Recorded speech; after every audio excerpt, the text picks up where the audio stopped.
This past Monday marks the 6th anniversary of the death of my good friend, Captain Robert M. Souchere. And I don't think there's been one day in those 6 years where I haven't thought about him. We used to call him Cubby. That was his nickname. And as I'm standing here, I actually have no idea why we used to call him Cubby, but that was his nickname. He was a good man. And I guess when you are young lieutenants together, and you train for war for years together, you form a bond. And between the 5 of us who were lieutenants in our same unit together, that bond was stronger than just being buddies. It was stronger than being brothers. It was as if our souls had become fused together like armor. And when Cubby got killed, it was like a piece of that armor was ripped away, and a piece of every one of us went with him. And as we all started to converge on Memphis, Tennessee, to go bury Cubby, I kind of remember thinking about the human cost that is war and what it does to people. And I can remember when I was a bartender in Colorado on my first 4th of July when I came home from the war. And I stepped out from behind the bar to watch the fireworks explode in the sky above the town. And each time one of them went off, another snapshot from the war would flash through my mind. And I remember the details, like all of the dead dogs we saw on the side of the road in Iraq with their tongues hanging out of their mouths. I remember seeing a dead Iraqi child, a boy of maybe 6 or 7 years old, as he lay on the side of the road and his eyes had turned black.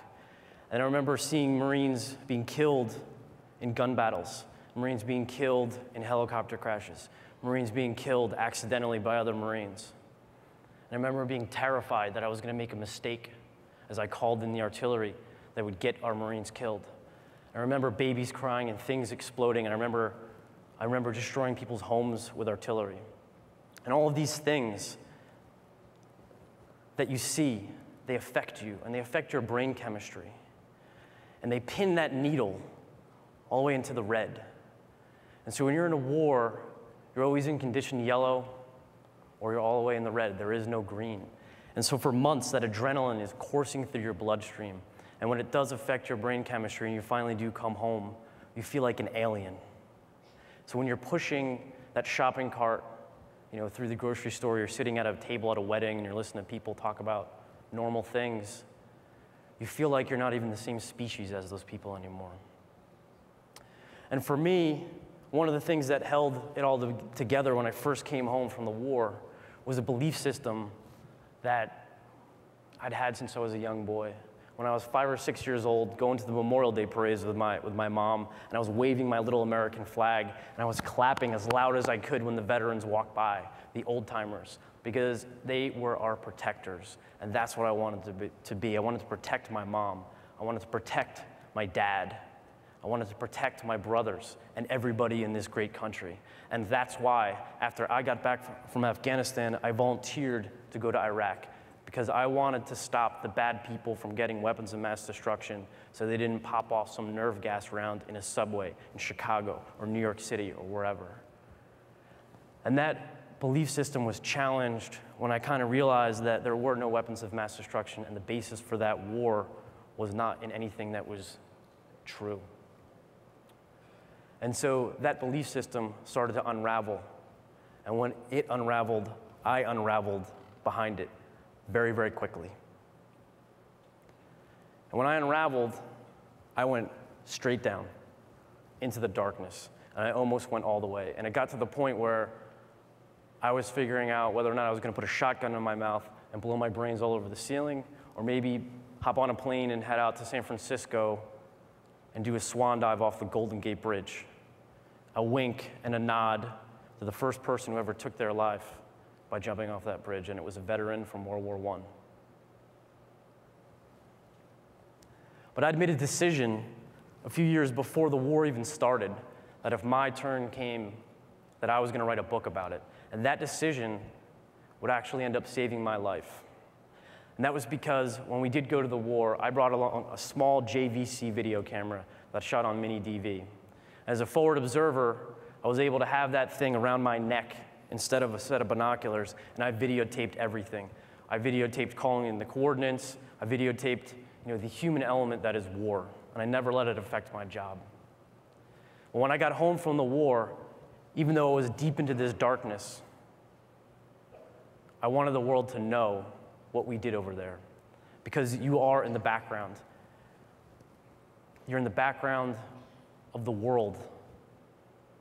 You're not in the media, and it's not that the Americans don't thank the troops. There's been a huge amount of support, and that's excellent, but it's a self-imposed exile because you feel so alone. So when I came home, one of these tapes broke, and I brought it to a production company to try to get the rest of them transferred to DVD on a more stable format. One thing led to another. They decided they were going to make a film. They asked if they could make a film about my time in the war. And this put me in a predicament, because I wanted the world to see what we did over there, but that meant I had to talk about it. And I had to talk about it with people that had nothing to do with the war. They'd never worn a uniform.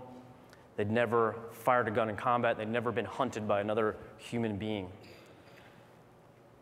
And so I met with Cece, who was the assistant editor, and Christian, who was the director, and the three of us would spend 10 to 12 hour sessions going over each second of footage, and I'd have to talk about how it made me feel and how I was scared and how I felt guilty for still being alive and how I missed my buddies and what it felt to bury pieces of a 6-year-old girl that had been machine gunned to death on the side of the road because her father didn't stop at a checkpoint.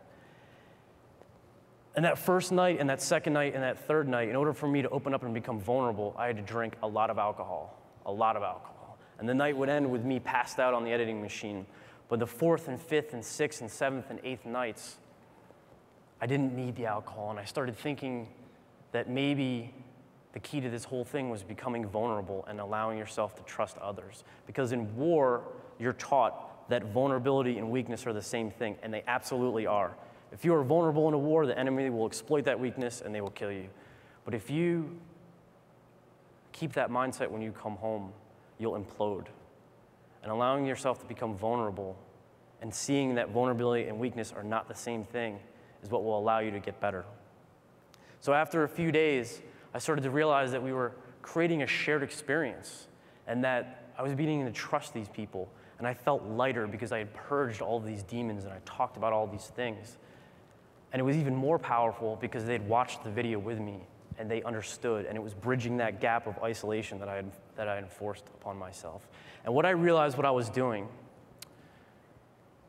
I was searching for my own truth.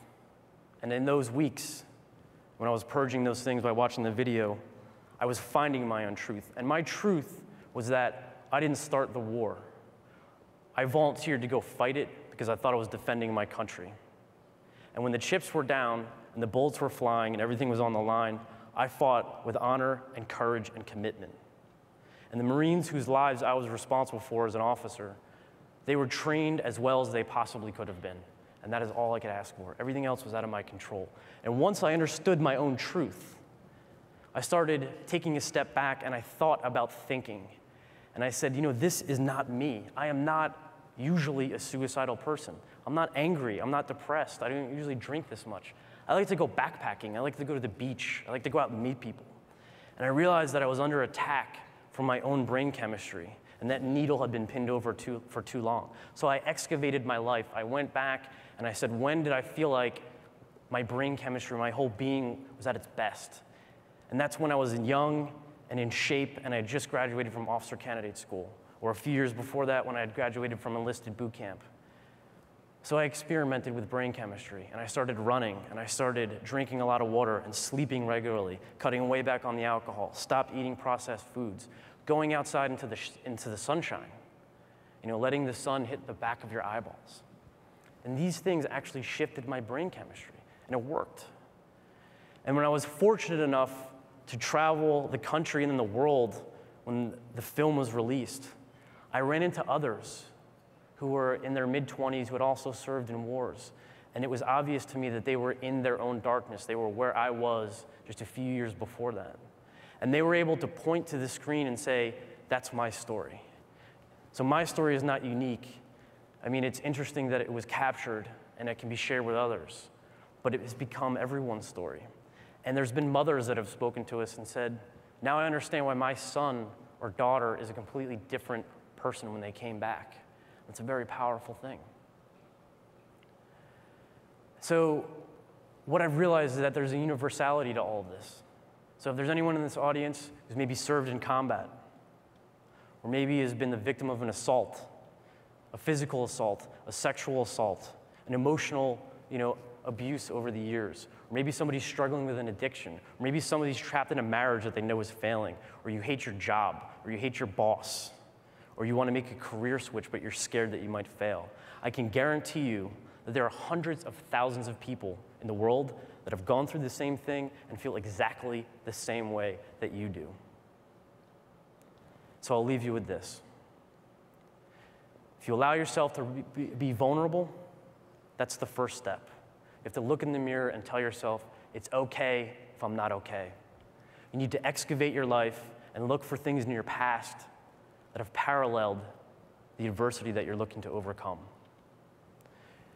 Surround yourself with people who've had similar experiences or create shared experiences by making something, writing something, taking pictures, making a movie, writing a poem, anything creative that will resonate with others that they can point to and say, I understand that, and now I understand what you're feeling. And last, but absolutely not least, seek and find your own truth. Thank you.